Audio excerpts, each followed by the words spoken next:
happy you've joined today's Lunch and Learn, the Empathetic Workplace, 5 steps to a compassionate, calm, and confident response to trauma on the job, sponsored by Hamilton Law. Hamilton Law, tenacious, passionate, ready to tackle any challenge. This session is being hosted by VictimsVoice, creator of the VictimsVoice app, the only legally admissible documentation tool that allows victims to safely, securely, and privately store the evidence-based details needed for stronger protections, better investigations, and more appropriate prosecutions. VictimsVoice, giving victims a legal voice. For more information, visit us on the web or through our social channels as shown below. Today's Lunch and Learn, the Empathetic Workplace, will be led by Katharine Manning. Katharine is the president of Blackbird, which provides training and consultation on issues of trauma and victimization, and the author of the upcoming The Empathetic Workplace, 5 Steps to a Compassionate, Calm, and Confident Response to Trauma on the Job. She has been an advocate, counselor, and legal advisor for victims for more than 25 years, including 15 years at the Justice Department, where she advised on cases like Madoff, the Boston Marathon bombing, and the Pulse nightclub shooting. A member of the California Bar, Katharine also served as an attorney with the law firm Pillsbury Winthrop in San Francisco, where she represented Fortune 500 companies in class actions, insurance, and media cases. So, without further ado, I am going to introduce to you Katharine Manning. Hello, everybody. It's such a pleasure to be here. I'm really so grateful to be here. Thank you for having me to talk about this really important topic that is so near and dear to my heart. You heard a little bit about my background already. I've worked with victims of crime for more than 25 years. I actually started in college when I was working on hotlines and for battered women and for rape crisis centers. And then spent some time at DOJ. I was there for about 15 years consulting on victim cases. And then I went out on my own in 2019 and I've written this book that comes out in 1 week from today on February 16th. And I'm so excited to share it all with you. So this talk and my work is really about helping people to learn how to stay present and respond well when somebody shares with us something really, really hard to hear, something that's devastating, in fact. And so in this presentation, I'm going to share some stories myself. And so I just want to warn you, give you a little heads up that some stories that I share might be difficult to hear. And if you're having any trouble with that, sometimes things will hit us a certain way on a certain day. Understand that that is totally normal. Take a few deep breaths. Look outside if you can, or look at a picture of a loved one. Just kind of bring yourself back to the moment. It is totally fine to have to take just a second to process something if you need to. But I just wanted to give you that just quick little warning that sometimes these are hard things to talk about, and it's okay if it's hard to hear about some things today. Throughout this presentation, there is a chat box for you to type questions if you'd like to. Please know that I can't see those, so Sherry is going to interrupt me at any point to let me know if there's a question or something that is kind of unclear. I want to make sure that this is as useful to you as possible. So if there's anything that you think, what did she just say? Is that really what I thought she said? Just go ahead and type it in the chat box, and Sherry will make sure that I get to it, because I don't want to get too far down the road if I'm not making things clear to you. The general structure of this talk is that I'm going to start off with a little bit more about my background and how I got into this work. Then I'm going to talk about prevalence of domestic violence in the workplace and the cost of it, because I think it's really important for people to understand how it shows up and how it affects us in the workplace. And then I'm going to talk a little bit about how trauma affects the brain, because I think it's important that we understand that when we have a hard time hearing difficult stories, it's not because we're terrible people or something like that. It's because of the way that we're wired. Sometimes just our biological response to a traumatic situation can get in the way of our ability to connect with somebody when they're having a hard time. So we'll talk a little bit about that. And then I'm going to share the 5 steps to a compassionate, supportive response to trauma on the job. So when somebody comes to you and discloses a story of trauma, what are the things we should be doing to be supportive and open without getting ourselves into trouble, without crossing any boundaries with them, and with also making sure that we are protecting ourselves from compassion fatigue or secondary trauma. So that's the general structure. If anybody has any questions, again, before I get going, please go ahead and drop them in the chat box. But with that, I'm going to move us on. So I thought it might be helpful to just share with you a story that is about the first time I really understood how hard it is to hear a story of trauma. I had my own background of coming from a family where there had been domestic violence. And fortunately, my mother was able to, she had the resources and the wherewithal so that she was able to pull us out of an abusive home. And I didn't grow up with violence, but an early experience of that was very formative to me. And so as soon as I got to college, I began volunteering at the local domestic violence hotline. And you know, hotline calls are anonymous, but there was one woman who I had spoken to enough on the hotline that I'd gotten to know her a little bit. So let's call her Jane. And I had spoken to Jane as she pulled together all the resources she needed to be able to leave and divorce her abusive husband, which, as you all know well, is not an easy thing to do for most of those who are in an abusive relationship. It takes about 7 times before they're able to leave, but she had managed to do it. And she moved into her first apartment for the very first time. And, you know, I celebrated with her as she moved into this apartment with her daughter, who was 6 years old at the time. And as she found her first job so that she'd be able to support herself and her daughter. And then I commiserated with her as she had a difficult time with the legal system through getting a divorce and fighting for custody of her daughter and fighting against visitation, which unfortunately she lost because the court reasoned just because he's an abusive husband doesn't mean that he's a bad father. And so I had sort of gotten to know her a little bit over the year of this process for her. And then one day the hotline rang and I picked it up and there was this sound on the other end. And it was really a sound unlike anything that I had ever heard before or have ever heard since. It was like a piercing kind of animal screaming sound. And it was Jane. Jane had just left the pediatrician's office where she found out that the bruises and lacerations that her daughter had were not playground injuries, but were in fact evidence of her ex-husband's abuse of their daughter during court-ordered visitation. I was the first person she spoke to after she found that out. And I was 19 years old. I was not a lawyer then. I was not a nurse. I was not a priest. I mean, there were all kinds of different types of training I wish I had in that moment, but I didn't have any of it. I'd never been married. I'd been a babysitter. I knew very little about kids. But I think, fortunately, the thing that saved me in that moment is that I didn't have some phenomenal advice to give her. And so all I could do was just sit there and listen. I just held that phone up to my ear as she screamed, and I said, "Oh, Jane, I am so sorry. I am so sorry." And eventually she started to calm down a little bit. You know, She was able to choke out the story of what had happened and, was able to take a few breaths, and her sentences started to get longer.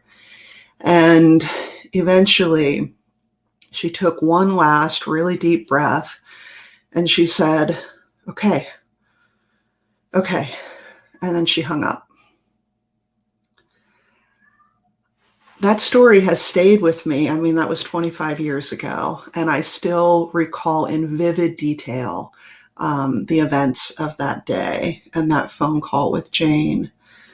It's something that I have carried with me, as I'm sure many of you carry these stories with you. They are not easy to hear, but at the same time, listening to somebody during a time of crisis, during a time of trauma, is the greatest gift we can give them, because our staying present with them and allowing them to feel their feelings gives them the strength they need to go back and do the things they need to do. Like Jane, she went back and she was a fierce warrior mama for that little girl.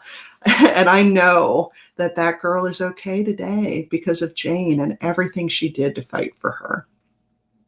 So it's not easy to hear a story of trauma, but it's so important that we do. In this talk, I'm going to share with you some statistics on domestic violence so that you understand how common it is and you understand the cost of it. I want you to understand that beyond the money cost, beyond the, what we need to think about in terms of the, threats and all of that stuff, risk management. Remember that at core, this is about how do we support the people that we care about. And my goodness, don't we care about our coworkers? Don't we care about our employees, our team members, our clients, our customers? When we can show them that we are willing to sit with them and hear about this hard story, not many people are willing to. And when we can show them that we are able to sit with them through that hard moment, it really has just untold ripple effects. I hope you understand that. And so that's what I'm going to talk to you about today. My goal in this presentation is to just give you some tools so that if and when somebody comes to you and shares something hard, which could be I'm worried because my ex-husband is stalking me, or it could be my mother just died of coronavirus, or I saw those images at the Capitol, or I'm so upset about the state of politics in this country. Whatever it is, whatever the hard thing is that somebody is dealing with, my goal is to give you just a few tools to be able to stay present and supportive of the person through that difficult conversation. Okay, so next, I'm going to share with you some stats, okay? Just because I think it's helpful to understand what it is that we're talking about in terms of prevalence of domestic violence, because I think people often are surprised by this. So 21% of full-time employees report that they are victims of domestic violence, currently victims of domestic violence. And as some of you know well, a lot goes in how you phrase the question. If you say to somebody, are you currently a victim of domestic violence? They all say no. But if you say, has your intimate partner ever punched you, thrown something at you, threatened you, then, oh yeah, well, obviously that's happened. So this was a pretty good screening mechanism to try to get at those kinds of issues. And it came up with about 1 in 5 FTEs are currently victims of domestic violence. And so if you think this is not an issue in your workplace, I think you might be overlooking somebody. It is much more prevalent than we might think. And, for those of us who have worked in this area, this is very common, commonly understood that domestic violence is much more prevalent than most people think it is. And it cuts across racial, age, class issues. So don't think, sexual orientation, gender lines. So don't think, well, that's not an issue for my community. The fact is, it probably is in your neighborhood, in your faith community, and in your workplace. You are probably already interacting with people who are currently in abusive relationships. So when I say, 1 in 5 employees are victims of domestic violence, you might think, well, this is, it's domestic violence. So it is something that happens at home, and it's well and good to be aware that it is something that might be affecting our employees, but it doesn't really come into the workplace. But this is, something to be aware of. Of those, 1 in 5 of that 21%, 75% of them have been harassed at work. And why is that? It's because even if the person in the abusive relationship, the victim, is able to get out of that home, get away from the abuser in his or her home, that abuser always knows where to find the person because they know that they're going to be at work. So if you have, a store clerk, well, I know exactly where you work and I'm going to show up down there.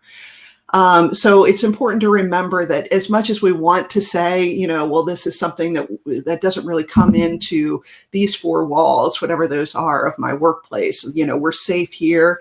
It doesn't work that way, unfortunately. Domestic violence does come into the workplace. And again, it's a pretty high percentage, 3/4 of those victims have been harassed at work. It's important to think through too, how does that happen? Often, it can be things like threatening phone calls, text messages that are going to interrupt somebody and put them in fear during the day. And then obviously it can go all the way to somebody actually showing up at the workplace. These things I think are even more prevalent now that more of us are teleworking. They don't have a way to even get away from the abuser. They're in that space all of the time, and that's affecting their work. And then there is obviously a financial cost of domestic violence at work. We've talked a little bit about ways that it can affect productivity. If I know that there is an abuser in the next room who is monitoring my phone calls and is, might at any point come in here, I'm not going to be incredibly productive at work. It also tends to translate to sick leave, right? As people either are recovering from injuries or have to flee. Domestic violence translates to about 8 million days of lost work per year in the United States, which results in a $1.8 billion loss in productivity for employers. And that, again, that 1.8 billion is only related to actual days off of work. It's not related to less productivity because of what the person is going through. And then this one is just a reminder that the person in the abusive relationship is not the only one at risk. If we know that abusers are aware of where their target works, and we know that they are likely to come in to harass or threaten them, that puts obviously everybody in that workplace at risk. And in fact, the clearest indicator we have that somebody is going to commit a mass shooting in this country is that there's a history of domestic violence. 9 of the 10 deadliest shootings in the U.S. have been linked to domestic violence. Some of you may be familiar with that. I've heard stories myself of workplaces where, a gunman came in, might not be a mass shooting, but comes into the workplace with a gun. Either just puts everybody in there at fear or has actually killed people, both the target as well as others. It happens at schools, it happens factory floors, it happens at stores. So it's something to remember that it's not only the person who's in the abusive relationship who's at risk. When you have domestic violence in your workplace, everybody in that work environment is going to be at risk as well. So knowing that, what are some things that we can do? One of the things that I think is important is that we learn how to talk about it. Domestic violence tends to be a topic that people feel very uncomfortable discussing. And we will demonstrate that to people, by not,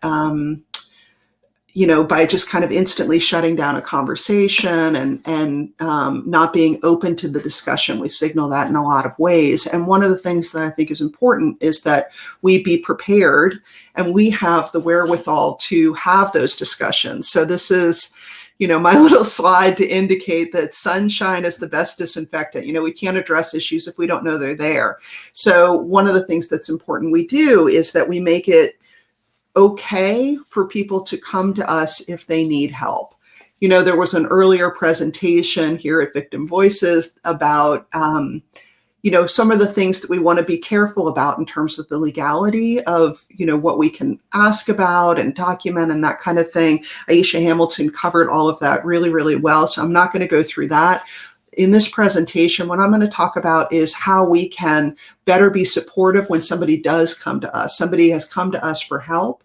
What do we need to do to make sure that we are showing up for the person, staying present through that difficult conversation, giving them the information that they need, and also taking care of ourselves through that interaction. So one of the things I think is important to understand is that it's not always easy to hear a story of trauma. I shared a difficult story with you at the top of the hour. And to understand why it's sometimes hard, I want to do just a little bit on how trauma affects the brain. So it's going to be quick, I promise. So the first thing to understand, when our brains decide that we are in danger, they do a few things to instantly go into a protective mode. And this happens whether we are consciously aware of the danger or not. Our brains are really fascinating, phenomenal, intricate little pieces of hardware that we have. So if I am walking down the street, I'm walking my dog and I'm just kind of listening to music or whatever, I might feel very, very calm. And then instantly I will be on the ground or have run away. And then I will process there was a person with a gun. Right. So my conscious brain doesn't even see it before my unconscious brain, back in the brain scale, the brain stem, like my lizard brain is constantly scanning the environment and trying to figure out, is there a threat here? And it will go into an automatic threat response whenever it perceives a threat, even before the front part of my brain, my frontal cortex, has even registered what's happened. So for instance, just to help you kind of think about what that is, think about a time when you were on a roller coaster. Can you honestly really remember what it feels like, that moment when you're going down? It's really, really hard. Mostly you just get a sense of excitement, right? There's a, and it's a little bit hard to breathe. Your heart rate goes up. That's the same response as a trauma response. It's an elevated response. And that is our lizard brain telling us, oh my God, there's something dangerous happening right now. Are you falling? Are you falling? Right? So this is our brains trying to get us ready. And there are a few things that our brain does. So one thing is it gives us a flood of adrenaline because we might need to take some action. We might want to run away, or we might need to fight somebody off or something like that. So we get a little flood of adrenaline. Literally, our senses get sharpened. Our eyesight gets better. Our hearing gets better. Our muscles get a little bit stronger in that moment when we think, gosh, I'm in danger right now. And then the other thing that happens is the parts of the brain that are less useful for fighting off an attacker or fleeing, something like that, they get a little bit muted. Most relevantly, the part of the brain that's associated with rational decision-making gets a little bit suppressed when our brains perceive us to be in danger, because the brain rightly is thinking, you don't need to read a spreadsheet. You've got to run away from the bear right now, right? You are falling down this hill. You need to do something about that. So this is not the time where you need to be able to analyze a spreadsheet. So it's just important to understand that is what happens in that moment of threat. Another thing to understand is that for people who have had repeated traumas, that can get triggered just a little bit more quickly. So if you have a coworker who's in an abusive relationship, hearing the ping of her text messages going off might trigger that threat response because of her history. It's what types of things have happened when she's seen that text come in. And similarly, people who have come from abusive homes, and have grown up with violence, it can be, their brains can actually develop so that they have, a greater propensity to that flood of adrenaline and a permanently kind of suppressed rational decision making. So those things can last over time, or they can come up very, very quickly and recede in a particular moment. Okay. So that's what I wanted you to understand about the trauma response for the person going through a traumatic incident. But then there's another piece of it. And for that, I'm going to want help from this little guy. Did you smile when you saw him? I always do. I always smile every time. I've done this presentation a bunch of times, and every time I see this little baby, and it makes me smile. And the reason that we smile is because we are empathetic humans. Human beings are wired for empathy. It is just in our brains. One of my favorite studies that I've ever come across, they were doing, it was scientists, researchers were doing a study of monkeys and trying to figure out, like, what are the parts of the brain that light up when monkeys do different tasks? If they're sleeping, if they're grooming, if they're fighting, what are the parts of the brain that light up? And then one day, the researchers in the lab were taking a break and they were having their lunch. So they brought their lunch in and they were sitting around at the different tables and they were just eating. But meanwhile, the monkeys were all still hooked up to the machinery that was measuring their brain activity. And what they discovered is that the parts of the monkeys' brains associated with eating lit up in the same way when they saw the researchers eat as when they themselves ate. So their brains acted as if it was the same feeling of watching somebody eat and eating themselves.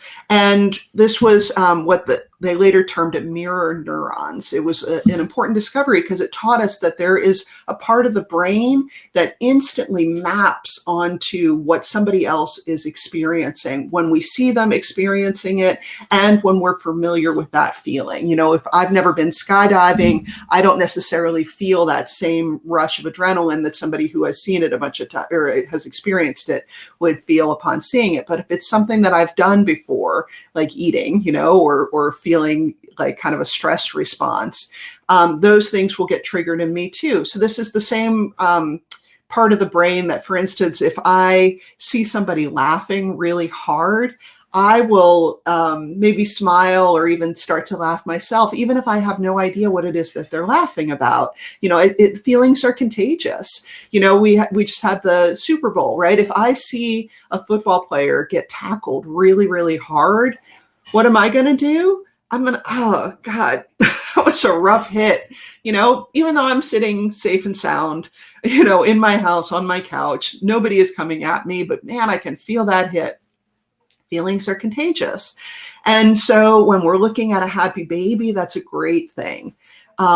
When we're talking to somebody in trauma, it's a hard thing because what happens? We catch their feelings, and the way it affects us is the same way it affects them. So we get a little bit of an adrenaline boost, not to the same extent they are experiencing it, but a little bit. And that makes us like a little bit sometimes wiggly, like we kind of, we have excess energy, and you can find yourself like, fiddling with your pen, or, sometimes people will cross their arms or tap their foot. I've literally even seen people just completely turn around in their chair. They're like, all of that is our brain saying, this is a dangerous situation that I want to flee from. I just want to get out of here right now. That's just a normal thing that our brains do. It's our brain saying, I am perceiving danger right now, so I need to do what I can to protect you from that.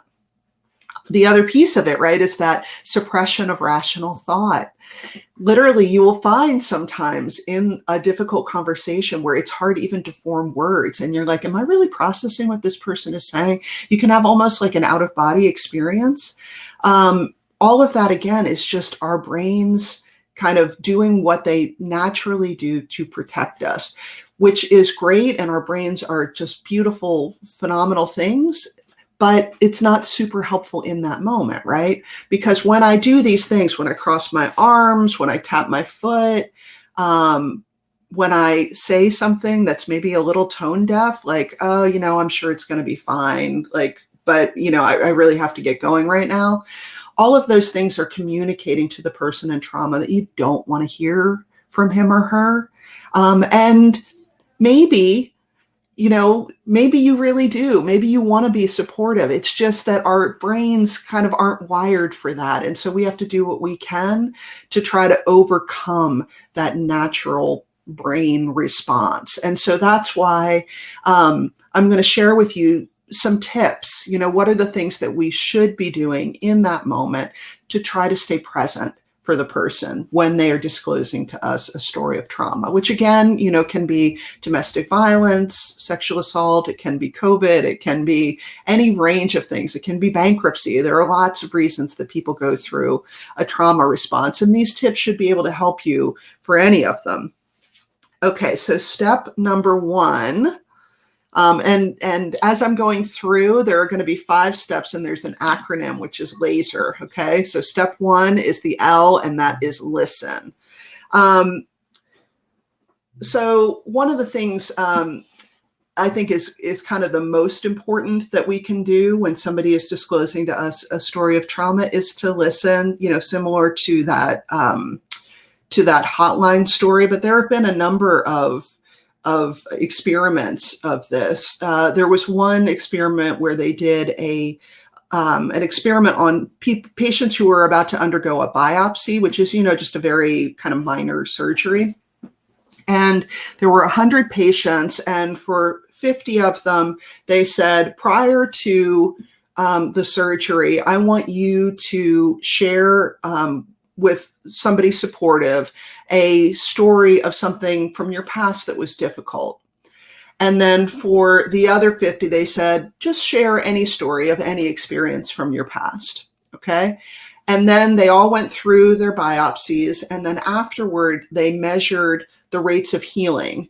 And they found the half of the patients who had shared a story of trauma from their past had much faster healing rates. Physical healing rates were increased because of disclosing a story of trauma. So literally, when we are present and listen to people, we are literally healing them. And again, it can allow them to go out and do the really hard things that they need to do, just us being willing to sit there and stay present with them. So it's not always easy because of those, facts I just shared with you about trauma and the brain. So just a few little tips on listening. Number 1, don't interrupt, which I think probably most people know. Number 2 is ask open-ended questions. When you ask a question, you're showing somebody that it's okay to keep talking to you. So an open-ended question means one that doesn't readily lend itself to a yes or no. So who, what, where, when, but not why, because why can come across as blaming. Just, well, when did that happen? What else? What happened next? What else did you do? Those kinds of questions just show you're willing to hear this. It's okay to tell me what it is that you want to tell me. Another thing is I like to do this sort of looping. So it's one of those things that feels like a trick, but is surprisingly effective. So literally, you repeat back to the person the same words that they said to you. So for instance, somebody says, I'm just so frustrated about these constant phone calls. And you will say, gosh, you must be just so frustrated about these constant phone calls. It feels like a trick, right? Like you're just mimicking back the same words. But in my experience, what you get for that is a relieved, like, yes, thank you. Somebody is hearing me. I don't feel the need to one up you or to question what you're telling me. I'm just literally repeating the words back to you. And for a lot of people, that can be very, very calming. What you're trying to do is indicate it is okay to talk and that I'm here, I'm listening. I am receiving the message that you are sending. Another thing is just to try to watch your body language. And this is something that is helpful both for the person who's talking to you and for you yourself. Just do like kind of a quick body scan. Like, are your shoulders really hunched all of a sudden? Are you sitting with your arms crossed? Look out for those kind of adrenaline hit body stances, the things that are showing that you're in a defensive stance, and just consciously like lower your shoulders, take a deep breath, and just lower your shoulders. And your goal is to have a kind of neutral, open stance. And that does two things. One is it calms you down. And then the other thing is because we tend to mirror, like physically mirror the people that we're interacting with. Often you may have seen this, like if you're talking to somebody, you'll realize you're both sitting with your chin in your hand in the same way. It's just a natural thing we do. When you adopt a more calm, posture, the person that you're talking to often mirrors you, and that helps calm them down too. It's a pretty great thing. Okay, so that's just a little bit on listening, you guys. And just to be clear, all of these concepts are gone over in much more detail in my book. And on the last slide, you're going to see the book and how to find it, as well as how to get in touch with me. So don't feel like this is all stuff you need to be taking notes on right now. There's a lot more information out there to help with this stuff. Okay, step 2 is acknowledge. And I often think this is the step where we tend to fall down. I think people are often pretty good at knowing to listen, and they will, kind of nod and listen to the story. But acknowledge is where people fall down. And the thing that, well, first of all, by acknowledge, I mean just a little literal, like a quick, I hear you. Thank you for sharing that with me. Okay. So it's just a quick acknowledgement. You have shared something with me and I heard it. One of the things is we often want to just skip past that and go right to solutions. Like, well, here's the guy you need to call, or here, I'm going to put you in touch with so-and-so. The problem is if they don't feel like we have heard them, they can't hear us. When somebody shares something that's difficult, there's a moment of like, that's a moment of extreme vulnerability. It's really scary to open up, especially in the workplace, about something challenging. And so when somebody has done that, they're a little bit elevated, they're a little stressed because they don't know, are you going to use this against them? Are you going to judge them for it? What are going to be the kind of ramifications of that? When you start off with just saying, thank you for sharing that, they can calm down a little bit, and then they're more able to hear the next part of the conversation. So literally just start with kind of a deep breath to kind of gather your own thoughts. And then thanks for sharing that. That sounded really hard. Some things to just be aware of, you don't want your acknowledgement to be a super long thing where you go into your own experience on this issue, and because you don't want to be pulling focus back to yourself.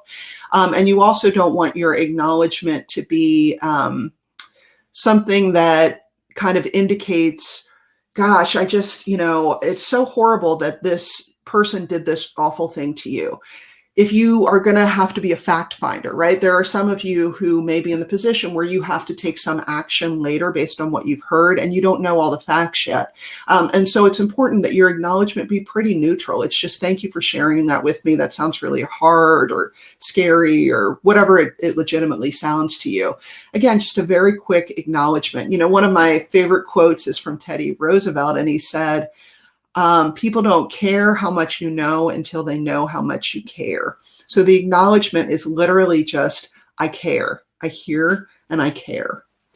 And when we do that, we make it more likely that they're able to then hear us. One final point on the acknowledgement, the things that to sort of watch out for are statements that either deny or distract from what the person just told you. So a denial response is something like, I'm sure it's not that bad, or, that can't be the way it happened. Are you sure you're not misinterpreting what that person said? Those are deny responses. And then distract is literally like, oh, this happened to my sister and she was just fine, and let me tell you about her. Or another common distract one is like, well, you really just need to focus on your kids right now. Or, your mother would not want you to be as upset as you are right now. You really need to be brave right now. Those kinds of responses are all saying what it is that you are currently feeling is not okay. And so instead you should be doing something else. You should be taking some action or focusing in a different way. Those kinds of responses are not helpful, because what we really want to be doing in this moment is showing that we are present right where the person is. And I promise you, it really is the fastest way for them to get through it. When we try to suppress our feelings, they just tend to linger, they kind of settle into us. But if we can just feel them and make it okay for others to feel them, it's really the fastest way through those challenging challenging experiences. Okay, so those were steps 1 and 2, listen and acknowledge. And let me be clear that if you are, talking with somebody in your neighborhood or in your family or something like that, you probably only need those first 2 steps. If you just listen and acknowledge, you've done what you needed to as a family member, as a friend. These last 3 steps are more about when somebody comes to you in the workplace looking for assistance in some way. So let's go through those next. So this is share. This is the S in laser. One of the things that I learned through my work at DOJ is that one of the hardest things about being a victim is the loss of control. You're just driving home from work and you get hit by a drunk driver and you spend the next 6 weeks in the hospital. You didn't do anything wrong, right? And so, particularly, I think, important for victims of domestic violence, because that is a crime that is all about power and control. And so our goal is to give back power in any way we can. And one way we can do that is by sharing information with people. So what information we can share. One of the best things is if we have any information about the incident itself, that's wonderful to share. He showed up at this time, here's what he did, here's what he said, and this is what happened next. If we don't have any facts that we can share, there's still information we can share. We can share process information.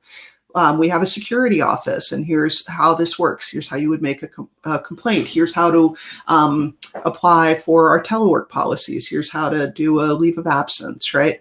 All of those things are process pieces of information that you can share. We also can share values, our personal values or our organization's values. We take safety very, very seriously here. I take safety very, very seriously here. This is an important issue to me personally. All of those types of things are helpful for people to hear. Even sharing, I don't know what happens next. I'm not sure who to call, but let me see what I can find out. Even that is helpful because it shows we're not hiding the ball. All of these statements, what we're trying to do is just be as open and clear with people as we can. Now, just a quick note about how we share information. Remember, the person that you're talking with may be experiencing some of that trauma response. It's not always obvious to you. So what I advise is whenever it's a difficult conversation, about a potentially triggering topic, I use these same sorts of methods. So number 1 is I repeat myself. If there's some crucial piece of information, I'll say it 3 different ways, sometimes right in a row even, but more often kind of interspersed throughout the conversation, So the first step is to fill in this form. There's a form I'm going to give you, and you're going to need to fill that out. Remember that the first step is that form that I talked about earlier, so you're going to need to fill that out once you get it. So literally just saying the exact same thing in 3 different ways makes it easier for people to process. Because again, remember, their rational decision-making part of the brain is a little bit suppressed. In particular, if there's anything associated with dates or numbers, for some reason, that's especially hard to process. So like, this is the room number you need to go to, or you have to fill this in by this date, something along those lines. For those, I will not only repeat them, but I will hand it over in writing. You can do that through an email, but even better, honestly, is if you can have some sort of sheet or brochure or something where I literally will circle it and then hand it to them. just to like physically like try to imprint, like, yes, you see that, you remember that is an important thing for you to pay attention to. Because again, it's just so hard for them to process information. And we want to do everything we can to just make it a little bit easier by sharing information in a way that it can be understood. Okay, so that was step 3. Step 4 is our E, and that is empower. Isn't she a cutie pie?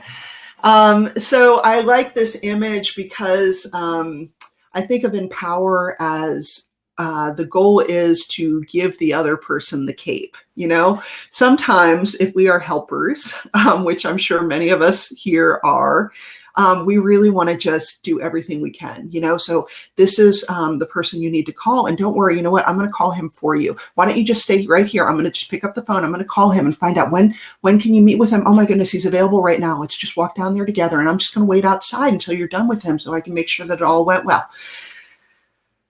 No, just don't do that, right?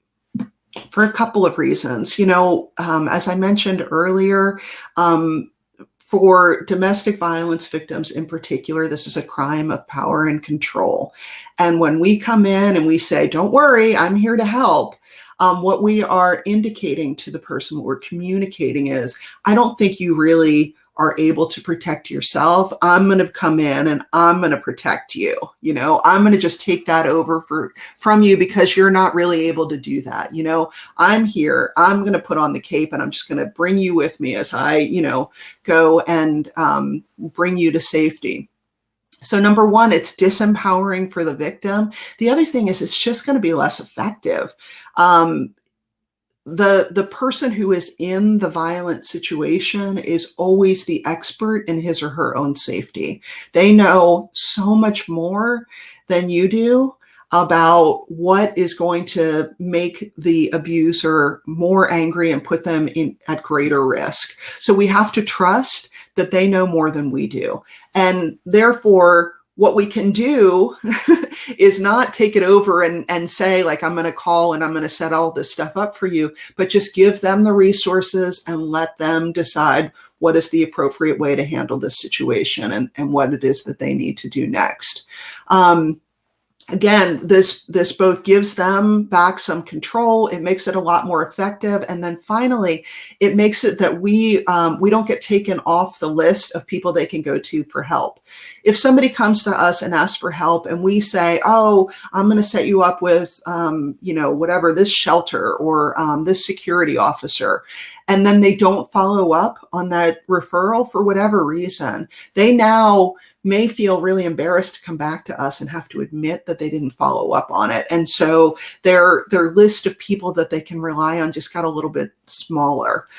So again, our goal for, you know, our own boundary settings and for making sure that we're actually being supportive of the person in need is to give them the resources and then let them decide the next steps. So the resources we can share: security options at our company, telework options, counseling options like EAP, all that stuff is great. There are also phenomenal community resources, and on my website, I think it's linked here with this presentation, and also you'll see on the final slide, the website, it has a list of community resources that are just good to know about, things like where somebody could go to find a domestic violence shelter or to call for a domestic violence hotline. So these things are just useful to have on hand. Honestly, if you work with humans at all, it's stuff that I think everybody should know about. So again, your goal here is to provide that resource to the person and then let them make the choice about what to do with it. There is one little wrinkle I just want to mention, because we are often in this remote world, you know, where we're not meeting with people face to face, and we don't know if somebody is in a dangerous situation right then. It can be worthwhile just to make sure that we are very, very careful in our language and that we aren't bringing up issues to people in a time when they're not safe. You always want to wait until somebody comes to you with an issue. Let them know that you're open to it. And honestly, my best advice is to talk about issues of domestic violence with everybody, not just with anybody who you think might be at risk. At a team meeting, you could say, I just went to a training where it talked about domestic violence in the workplace. Did you know 1 in 5 people in the workplace is experiencing domestic violence, I just wanted you to know that we have some great resources here. Here's our security team. Here's, EAP. You could have one of those teams come in and do sort of a Zoom presentation. So just make it available equally to everybody. And that way you're not worried about putting somebody at more risk by singling them out. Okay. And then the final step is return. So by return, I mean literally like go later and check in on the person. Hey, remember I gave you that resource. I just wanted to see if you needed anything more different, just checking in on how you're doing, and again, this is something that can be useful no matter what it is that the person is going through. I know that you've been struggling right now with homeschooling your kids or whatever it is. How are you doing? If you need any resources, remember EAP is there and they've been phenomenal lately. So literally it's just another check-in. And then also return is a return to ourselves, because these stories are really, really hard. And I think it's important that we recognize that they have an effect on us as well.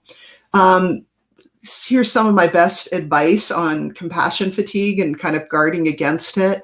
Number one, well, first of all, even before I do that, let me be clear that when you are in an organization, a leader of an organization, and I think we all really are leaders in our organizations, our energy affects everybody around us. Remember, feelings are contagious. And so if we have gotten to a place where we are kind of running on fumes, everybody around us can feel that, and it starts to affect them as well. So it's important that we take care of ourselves, not only for ourselves, but also for those around us.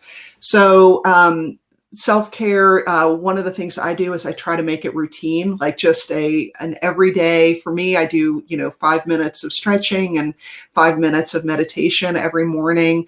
For you, it might be something different. There's a million different ways of doing this. It could be you play piano for 30 minutes after dinner, or you walk your dog at lunchtime, or whatever it is. Make sure that your self-care routine is a promise to yourself that you don't break, that you keep that promise on an ongoing basis. Number two is recognize your warning signs. What are the things that indicate you're getting a little bit too low? I tend to get very short-tempered, like I got to be efficient. I got to be efficient all the time. That's usually a sign that I'm kind of running a little bit low. Another sign for me is that things that normally would be fun to do become like a burden.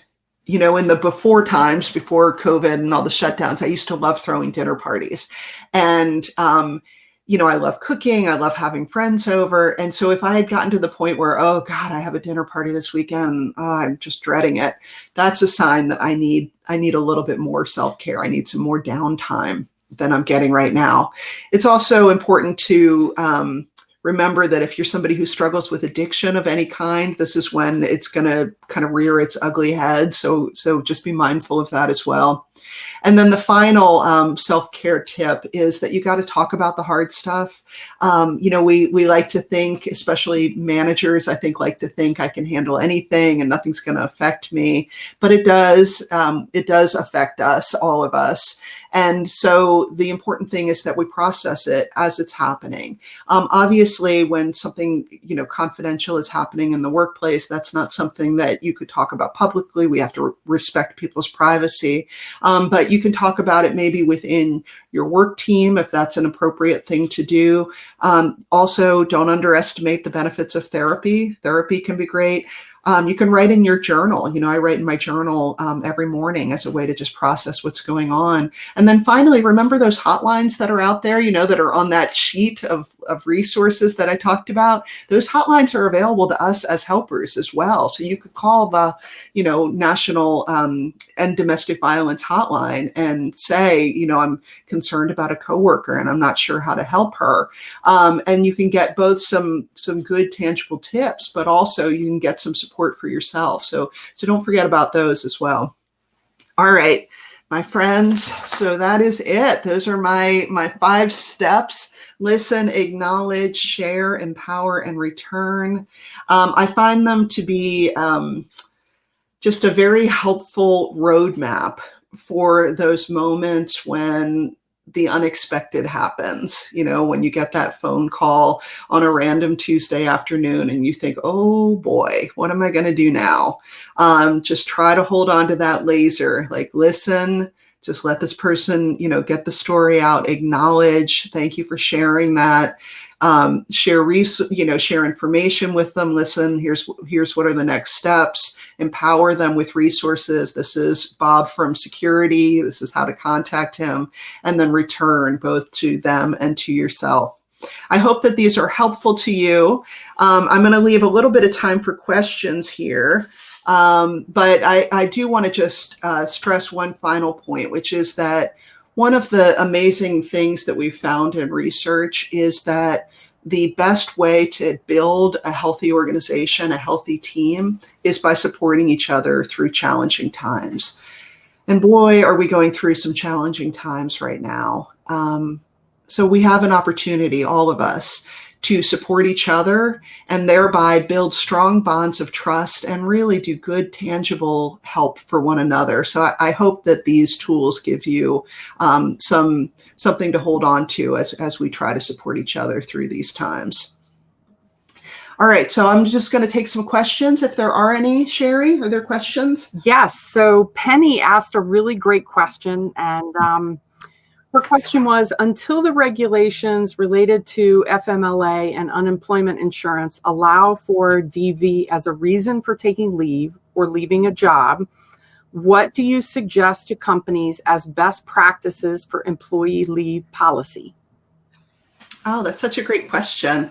Well, so first of all, I will say that there are some phenomenal sample policies out there, and if you want, Sherry, I can send some links. Would that be useful? Yeah, we'll make sure we put them up on the resources on the on-demand video landing page that will. Yeah, I think that's it's a really good idea to make sure that you have a policy and that people know about it. And again, because you don't know who is maybe experiencing this, make sure that those are widely advertised within your organization.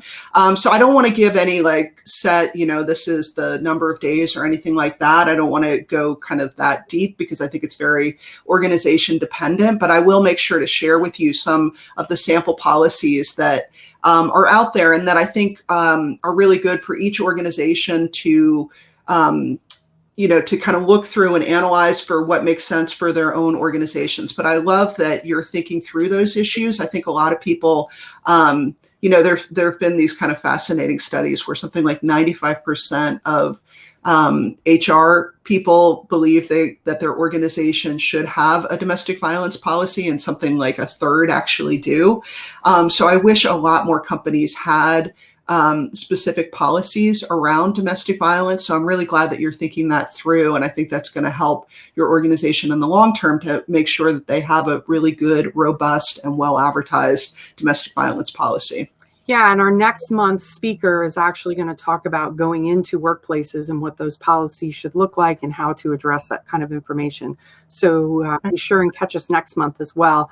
Some states I know do have policies and laws in place. New Jersey, where we're located, does in fact domestic violence for court days or anything like that. Those are paid time off days. So we're getting. Yeah, exactly. I think New York does as well. Yeah. So again, it's it's very state dependent and organization dependent, but I think it's a fantastic idea to make sure that that's well set out in your corporate communications. Wonderful. All right.